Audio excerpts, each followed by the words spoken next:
பழனி ஸ்ரீ ஞானதண்டாயுதபாணி சுவாமிக்கே அரோகரா. ஃப்ரெண்ட்ஸ், இன்றைக்கி என்ன தகவல்னு பார்த்தீங்கன்னா, பழனி பங்குனி உத்திர பத்திரிக்கை வந்துருச்சு.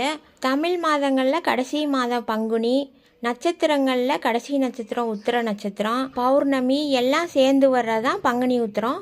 பங்குனி உத்திரம் ரொம்ப சிறப்பு வாய்ந்தது. அதுவும் பழனியில் ரொம்ப ரொம்ப சிறப்பு வாய்ந்தது. பார்ப்புகளும் பழனியிலே பங்குனி தேரோட்டம் மிகவும் சிறப்பு வாய்ந்தது.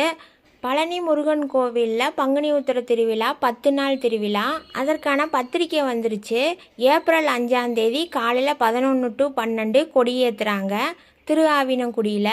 ஏப்ரல் 10ஆம் தேதி சாயந்தரம் 5 மணிக்கு வள்ளிநாயகி அம்மனுடன் முருகனுக்கு திருக்கல்யாணம். இந்த திருக்கல்யாணம் எங்கே நடக்குன்னு பார்த்தீங்கன்னா, திருஆவினங்குடியில் சைடில் திருக்கல்யாண மண்டபம்னு இருக்கும், ஒரு கல் மண்டபம், அங்கே நடக்கும்.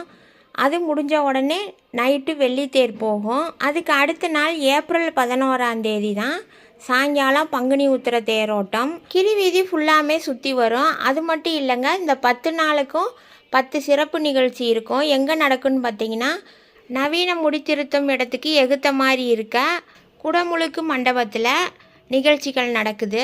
இந்த 10 நாளுமே மாலை 4 to 5 திருக்கோவில் கல்லூரி மாணவர்கள், அதாவது தவில் நாதஸ்வரம் பயிலும் மாணவர்களோட கச்சேரி இருக்குது. இந்த 10 நாளில் ஒரு நாள் தியா பாப்பா, எல்லாத்துக்குமே தெரியும், முருகன் மாநாடில் பாடி ஃபேமஸ் ஆச்சு. அந்த தியா பாப்பாவோட கச்சேரி ஒரு நாள் இருக்குது. தேசமங்கரிக்கரசி அம்மா சொற்பொழிவு ஒரு நாள் இருக்குது. முருகன் மாநாடு வீடியோ யாராவது பார்க்கணுன்னு ஆசைப்பட்டீங்கன்னா நம்ம சேனலில் முத்தமிழ் முருகன் மாநாடுனே தனியாக ஒரு பிளேலிஸ்ட் இருக்குது, செக் பண்ணி பாருங்கள். இந்த வீடியோவை நான் இங்கே முடிச்சுக்கிறேன். ஏதாவது டவுட் இருந்தால் கமெண்ட் பண்ணுங்கள். வீடியோவுக்கு அப்படியே ஒரு லைக் போடுங்க. அப்படியே நம்ம அக்கா தங்கச்சி ஏகே யூடியூப் சேனலை சப்ஸ்கிரைப் பண்ணாமல் இருக்கிறவங்க சப்ஸ்கிரைப் பண்ணிக்கோங்க.